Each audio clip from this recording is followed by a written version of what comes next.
Time to get started. It's my pleasure to introduce Luca Delacretaz from Chicago, and he'll talk about equilibration time and hydrodynamics. Okay, thanks a lot, Lucas, for the introduction, and thanks a lot for the invitation to be here. It's really an honor for me to be able to participate in this event celebrating Tony, which I think is still in the elevator. But I've learned a lot from all the other speakers, and it was really a lot of fun. So unlike the rest of the speakers today, I'm only approximately a recent local hire, depending on your course grading scale. But I look forward to coming back here frequently now that I'm here, and to possibly relaunching joint events, and to have many memories to share next time we have a celebration for Tony in 8 years. So this talk will be about thermalization in quantum systems, a topic that, as we've seen, Tony has contributed to a lot in the past. And more specifically, it's going to be about the local equilibration time, which is the time scale. So, any interacting system, classical or quantum, disordered or not, thermalizes. And this time scale is the time scale for which a many-body system reaches local thermodynamic equilibrium. What usually happens after that is that there's a kind of dynamics of collective excitations which govern the much slower global equilibration time that will scale with system size. But this local equilibration time is really an intrinsic quantity that tells you about the structure of your many-body system. I think it's a very interesting observable. It kind of tells you intrinsically about how strongly coupled your system is. And so, this entire talk will be devoted to it. So just to give you some intuition, in weakly coupled systems, you could think of this as the mean free time between large angle scattering events, okay? And within a Boltzmann description, that you can make this a sharp definition. And what will happen inevitably in any weakly coupled system is that this timescale is going to be parametrically large, okay? Weakly coupled systems take a long time to thermalize. But what's been noticed in the past few decades is that this timescale seemingly can't be made arbitrarily fast, arbitrarily small. And this came from both experiments and models of strongly coupled systems where this was observed and led to the conjecture of the so-called Planckian bound on thermalization, that there's a kind of quantum limit to how fast many-body systems can thermalize. And there's been a lot of interest in this bound for its possible relevance to in explaining potentially the linear T resistivity of strange metals. And in this talk, I'm going to take a step back from this, the linear T motivation, and address the slightly broader question of whether there exists a universal bound in quantum statistical mechanics on how fast systems can thermalize. So a bound on some timescale where hopefully this timescale can be universally defined. And if so, is such a bound relevant for transport? So one question is what timescale, how exactly should you define this timescale? There's been a number of timescales that have been discussed in the context of Planckian bounds. Probably firstly, I should mention the transport time, which is a timescale you get from the DC resistivity. So as probably anyone here knows, the DC resistivity doesn't have the units of time. And so inevitably, there's going to be some modeling necessary in extracting a timescale. And even if you trust this modeling, it's been noticed that this timescale probably doesn't satisfy Planckian bound in general. And there's a number of other timescales that have been proposed in this context: lifetimes of quasi-particles, order parameters, dephasing times, and so on. But none of them really fit the bill of being both universally definable and satisfying a Planckian bound.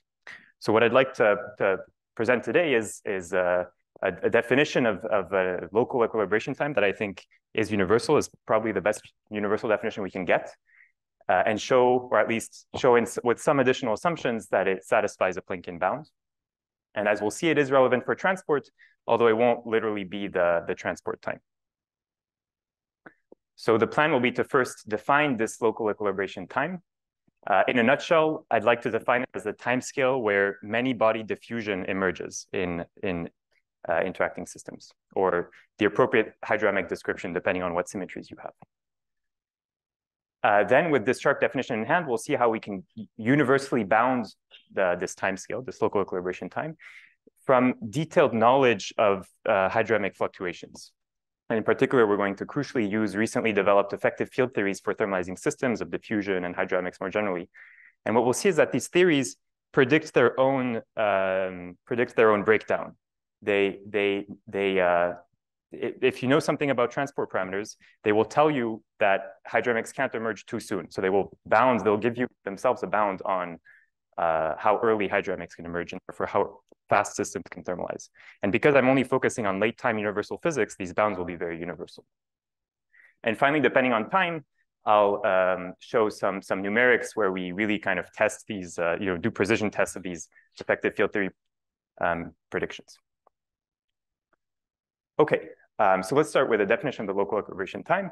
So as I mentioned before, if you have a weakly coupled system, you could use kinetic theory to define this equilibration time as some kind of scattering time. But I'd like a definition that doesn't rely on a Boltzmann description, that is also valid at strong coupling. So I'd first like to say something that you shouldn't do to define this time scale. So it's tempting, to take a quantum or classical system and to look for, let's say in the thermal state, to look for correlation functions that decay exponentially. If you found such an operator who's, let's say a local operator whose correlation function decays exponentially, that would be certainly a very sharp way to define a time scale. But the problem is that exponential decay doesn't generically occur in systems because of hydrodynamics. So to illustrate this, I'd like you to consider just the simple spin chain transverse plus longitudinal field Ising model in 1 + 1D with some couplings chosen such that it's not integrable. So this system has energy conservation. Okay, so heat diffuses in this system. And so if I look at the 2-point function of the energy density at some finite temperature, it's going to have some diffusive power law decay. So, okay, certainly this operator doesn't show exponential decay, but we chose a hydrodynamic field that was probably a bad choice. So instead, let's choose some other microscopic operator. Let's choose, Pauli X. And the point is that in this model, there's no symmetry that forbids Pauli X to overlap with the energy with the diffusion mode. And so it's going to have exactly the same correlation function at asymptotically late times, up to some number that measures the effective overlap of that operator with the heat mode. Okay, so this seems like easy to fix. Let's just by hand remove the overlap of the heat mode from our operator X and define X minus something times the diffusive mode. So this, by construction, will decay faster than 1/√T, but it's still going to decay polynomially. And the point is that now there's no symmetry that forbids this modified operator of decaying into 2 diffusive excitations. Okay, and so it's still going to have polynomial decay. It decays a little faster, but not much faster. So hopefully, this convinces you that it's a losing battle. You could keep on going, but you won't get exponential decay for any simple operator in this model. So exponential decay is not generic. Hydrodynamics pervades correlation functions. So instead of suffering from this hydrodynamic pollution in correlation functions, we should use our knowledge of hydrodynamics to define this equilibration time. Specifically, I think a good, at least loose definition of this equilibration time is that as the time scale at which a hydrodynamic description becomes available. And so this is essentially what people doing numerics already do. So let's say you're doing numerics on some spin chain and you have a conserved density. At late times, you expect it to diffuse. It's going to have this behavior. And you might see this. And at early times, you'll see something else. And you could define some kind of equilibration time as some point where your numerics deviates from the asymptotic power law behavior by 10% or something. So at least as a kind of practical definition, I think this is kind of already used pretty broadly. But you can do better. You can make this precise because hydrodynamics, these theories of fluctuating hydrodynamics don't just tell you the leading behavior of correlation functions. They also give you a framework to systematically expand in late times or small frequencies. Okay, and it tells you the structure of corrections, of scaling corrections to diffusion in any system. So this is an expansion in 1/time. And there's, generally speaking, 2 types of corrections. One comes from higher derivative corrections to hydrodynamics. Okay, so for example, the diffusion equation can have higher gradient terms. If you assume, let's say, inversion symmetry, there are always going to be 2 gradients, which will translate into 1/time using z = 2 diffusive scaling. So that's one source of corrections. And another source is fluctuation corrections, which are also, both of these are inevitable. They're going to be there in any system. Fluctuation corrections come from the fact that the true, diffusive equation, the equation governing collective modes are nonlinear. And, so you'll have basically stochastic fluctuations of these, or thermal fluctuations of your densities, which will lead to corrections, even to linear transports, to linear response. And one example of that is if you imagine that your diffusion constant depends on the background density that is being diffused, or temperature, for heat diffusion, which inevitably is the case. This will lead to a kind of cubic nonlinearity, and this in fact is the leading nonlinear correction to diffusion. Has the same power law? I factored out. So yeah. There's a curly bracket. Yeah. Yeah. So their diffusion is all these are irrelevant. Yeah. I just didn't see the curly bracket. Good. And each of these corrections, so what's interesting about these corrections is that they come with scale, right? So they're power law corrections. So each of them come with a natural notion of an equilibration time. And in fact, why is this a reasonable notion of equilibration time? Well, when these corrections are large, you certainly don't have a perturbative late time expansion, okay? And so a very natural definition of the equilibration time is just the largest such correction, okay? That's when you'll start losing control in this late time expansion, late time approximation. Okay, so this is a kind of EFT motivated definition, effective field theory motivated definition of this equilibration time. And as you see, it really doesn't depend on the microscopic mechanism for thermalization, which is why it has the ambition of being universal. Many systems will thermalize in different ways, but they'll always thermalize to diffusion or hydrodynamics. So what do we know about these corrections? So quite a bit, actually. Thinking of hydrodynamics as an effective field theory has a long history. You could even say several centuries old. But for my purposes, a lot of this started in the 70s when people were kind of doing numerics in classical systems and then coming up with effective actions. And there's been a lot of development since, which led to, in the past decades, to kind of symmetry-based effective field theories that kind of really put these earlier approaches to systematic, the more rigorous approach of Wilsonian effective field theories.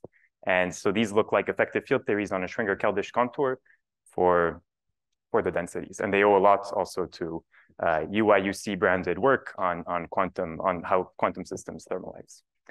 And what they have allowed is for really kind of elevating the study of thermalization in strongly interacting many-body systems to precision physics, of not just predicting power laws and checking power laws, but getting the coefficients, getting the order 1 numbers, predicting scaling functions, subleading corrections, and so on. And so if time permits, I'll tell you a little bit about some of the numerics that this has. But for now, I want to focus on really kind of the key, I think, results that one can take out of this. So the bottom line that we from these effective field theories is that a lot of these corrections are really just kind of independent transport parameters. Okay, they're really new Wilsonian coefficients, so they're going to be hard to constrain universally. And this is the case for all these high derivative corrections. Okay. On the other hand, many yes, I mean as in any effective field theory, but they're more and more irrelevant.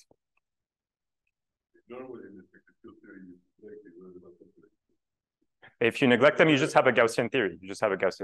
You're done. I mean, yeah. Effective field theory is the study of irrelevant corrections too. Yes.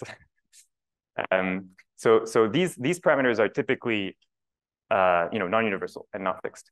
However, the loop corrections turn out to be universal in the sense that they're universally related to lower order transport parameters. Let me give you an example. So this leading loop correction that I mentioned before really comes just from this fact that the diffusion constant can depend on density or temperature, and that's going to inevitably lead to nonlinearity, and the coefficient is completely fixed. Okay, this is the coefficient. So you see that it only depends on transport data, the diffusion constant, thermodynamics. This is the compressibility, And here d prime, so you know, this is the derivative of the diffusion constant with respect to the background density, which is what leads to this nonlinearity. Yeah. Yeah. Yes, very good question. I'll address this in the numerics part where you can turn on finite x, and they will both come with different but universal scaling functions. And you can actually, so you resolve in position space as well. That's I think the clearest thing. They also have generally different powers. They have different. Well, I think the question was about how to see it, you know, as a function of time, how to distinguish these two coefficients of them. They have different powers, so they should be. If D is you know two, they have the same power law. Actually, there's a log. So, but you know the answer is you just turn on finite x. Yeah, here I'm setting x to 0. For this bound that I'm talking about now, I won't need to have a finite x, but if I turn on a finite x, these will come with different universal scaling functions, which you can really unambiguously distinguish. I'll show you the numerics. Yeah. Yeah. Yeah. So let's do it. D equals 2. This is 1 over t squared. Boom, these two guys. Yeah. I didn't. Yeah. Yeah.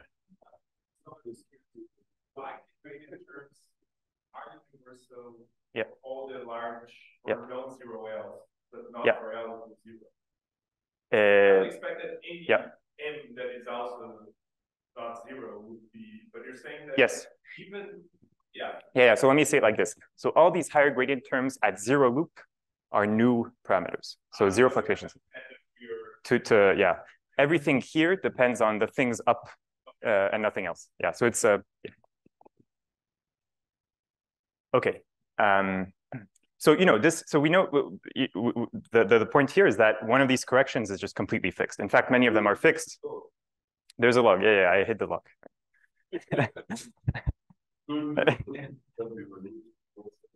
Yeah. Let's postpone questions about logs to. They're logs, and you can keep track of logs. Yeah. Okay. So you know, this is just one of the many corrections you can compute exactly, and I'll focus on this one because it's, you know, the simplest. It's the first one. In fact, it's the leading correction in D equals 1 and 2, and 2 thanks to the log. So you know, it's a correction you should consider. And the point here is that it's completely fixed. Okay, so it may not be the biggest correction, but it's going to give you a time scale at which you certainly are losing control when this becomes large. Okay, so it's at least going to bound, you know, it might not always be a tight bound, but it's at least going to bound how fast your system can thermalize because you know one of these corrections. Okay, so this gives you, you know, a very simple bound on this equilibration time that just depends on transport, okay, on diffusion constants and this d prime. So this so this is a classical bound, okay? Hydrodynamics describes both classical and quantum systems. In fact, you can study classical numerics where you see really this timescale arise, but it has interesting quantum implications if you know something about transport, if you know something about, say, the density dependence of your diffusivity, okay? And that's where the additional assumptions will come in. In these situations, we'll see that it can lead to a Planckian bound. But at least the kind of general universal statement is that this is a bound on thermalization that depends on transport parameters. So it links together various features of transport and thermalization. So let's look at some examples. So the first example we'll look at is this disordered fixed point. So I'm imagining an interacting and disordered fixed point, okay? And these are, you know, these are hard to construct theoretically, but from the perspective of hydrodynamics, they're kind of nice. They're really minimal in that they don't have many symmetries. So they, you know, have just, let's say there's no charge conservation, then there's just going to be heat diffusion, okay? And moreover, they have scale invariance, which essentially fixes the equation of state and transport up to dimensionless coefficients that are kind of universal data of the disordered fixed point. Okay? So it's going to have this simple dependence. And because the temperature dependence is fixed, everything is known on this right-hand side. Okay. And so plugging this in that right-hand side, and I dropped some constants, I mean, you can keep them if you want, leads to something that already almost looks like a Planckian bound, except it still involves this diffusivity. Okay. Here, D0 is that kind of dimensionless diffusion constant. chi is the compressibility, which here is the specific heat for heat. Yeah, in general, it's dn d mu, but yeah. Good. So yeah, so it's not quite, there's still a right-hand side here that depends on transport, which is still pretty non-obvious to fix, but it's still a kind of nice bound. In fact, you can, if you shuffle things around, you can view it as a lower bound on diffusivity in kind of fairly generic quantum many-body systems. And those types of bound have been sought after for some time. They've been conjectured for some time. And as far as I know, this is the first proof of a lower bound on diffusion in a many-body system. Yes. So here, yeah, sorry, this N is now energy density, which translates to temperature up to factors of CV. Yeah, it's just temperature. Yeah. So that's the point of focusing on disordered fixed points. D prime is fixed. So okay, so you get the lower bound on diffusion, which is kind of interesting with very few assumptions, right? To make this Planckian, I'll have to take one further step away from full realism, if you allow me, and I will consider quantum critical points that are described by CFTs, say 2 + 1d Ising quantum critical points, and I'm going to study what happens at finite temperature, okay, in the quantum critical fan above this quantum critical point. So in this case, the hydrodynamics is actually a bit different, right? There's conserved momentum, but I'll spare you the details. You essentially get by scaling the same bound as before. So another, again, a bound on diffusion. But what's interesting in the extra power you have in CFTs is that there's a sharp light cone, which is a bit at tension with diffusion. So in fact, diffusion naively at early times is acausal, right? It goes faster than light even. But that's not a problem. That's fine because diffusion only emerges. But these considerations tell you diffusion can't emerge too soon. Okay, otherwise it would be acausal. And this argument was used in this paper to get another bound on diffusion or equilibration time. And what's interesting is that if you now combine these two bounds, you see the diffusivity appears in a different power. And so combining these two bounds, you get a bound where that no longer involves the diffusion constant, which is essentially the Planckian bound up to this specific heat that is just a measure of the degrees of freedom. So this basically establishes the Planckian bound for any CFT.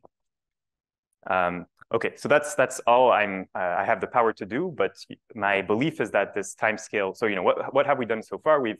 We've found the sharp definition of a local equilibration time. The hydrodynamics, self-consistency of hydrodynamics gives you a bound on this equilibration time that's in any diffusive system. And in some situations, this bound actually becomes the Planckian bound. My belief is that this timescale does satisfy Planckian bound more generally, but it would be nice to prove. With this in mind, we can go back to experiments and see what are the consequences for experiments. So the fact that there's this kind of universal timescale that satisfies a bound, and that is we expect it to be a signature of strong coupling when it's close to this bound, really motivates probing directly this timescale in experiments.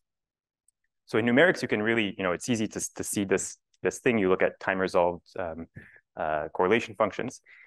This is, of course, a bit harder in experiments. So you would want kind of controlled time-resolved experiments near equilibrium. Frequency-resolved experiments are a little easier. And in fact, the optical conductivity, in some sense, comes close to this, to extracting a timescale like this. And it has been proposed in this context. It's certainly a better way than the DC resistivity to extract a timescale, right? If you see a feature at some frequency, that's directly a timescale. But it has slightly different physics to local, correlation functions because it's a Q = 0 observable. So, finite wave momentum resolved probes could potentially offer ways to directly measure this equilibration time. In the absence of direct measures of this equilibration time, one can ask, so we have a bound. One can ask, okay, what is the right-hand side only depends on transport parameters. What is it in interacting system, in correlated materials of interest? And one simple application is in just crystalline insulators, where you just have heat diffusion. And in fact, they've been of interest recently due to the possible relevance of Planckian type thermalization. So these systems at low temperature, they have a specific heat that has a simple form due to acoustic phonons, so simple scaling form. And whereas at temperatures above the Debye temperature, instead the diffusion constant has a simple scaling form.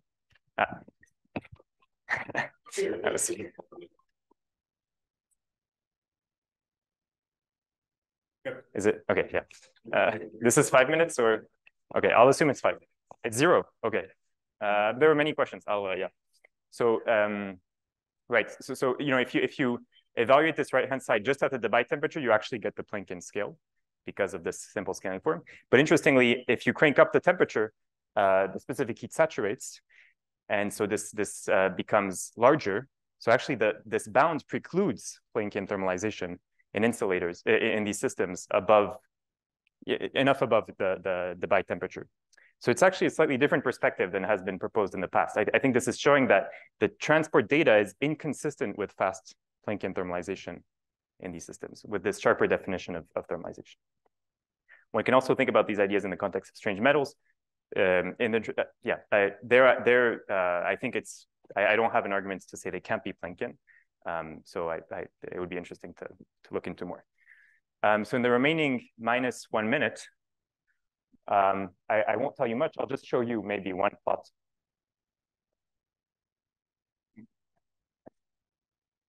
Let's see. Yeah, I was a bit empty.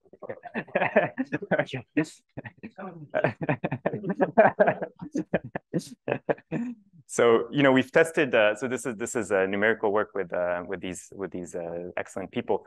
We tested some of these ideas in numerics, and the motivation was not just to test the EFT; it was also to use it to help numerics in quantum systems, which is notably difficult. In particular, people for example, people try to extract power laws from very limited data. It's easy to confuse interesting super diffusion exponent with diffusion plus corrections, right?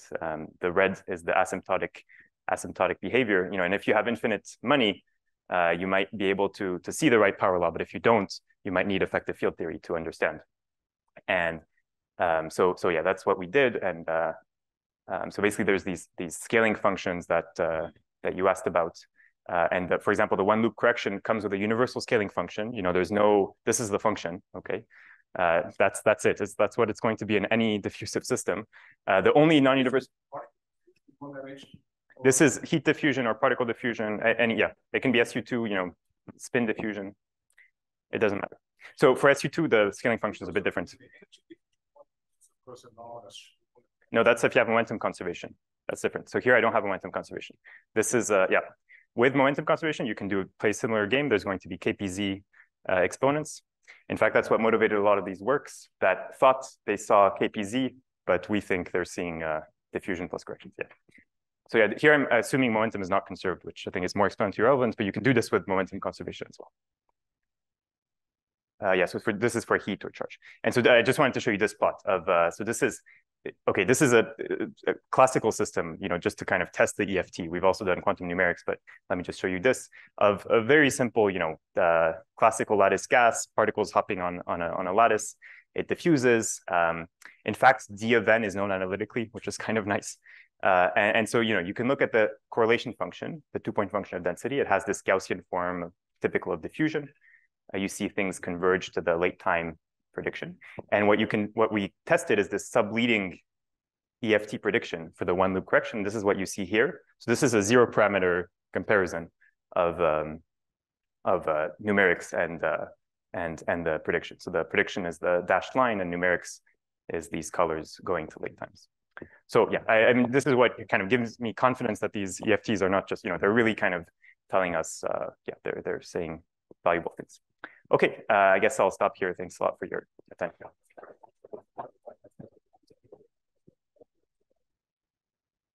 Very nice talk.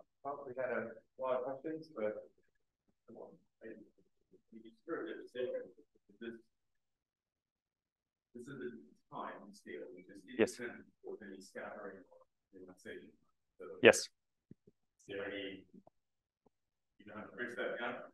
No. So it will. You can study this in weakly coupled systems, and it's going to match parametrically scattering times that you would have defined from the Boltzmann equation.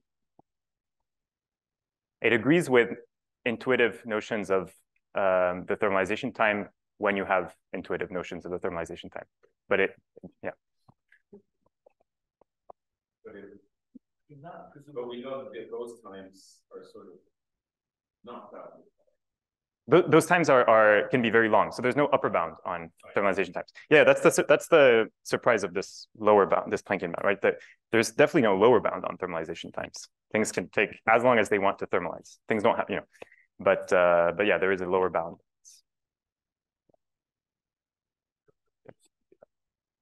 Scattering is electron photon scattering quasi-elastic. Yeah. Then this equilibration time is much longer. That's right. Yeah. So it would correspond to an elastic, large angle. Yeah, that's what it would map to. I think you could look at all time scales in a weakly coupled system and figure out what, and I think it's going to be indeed. Yeah.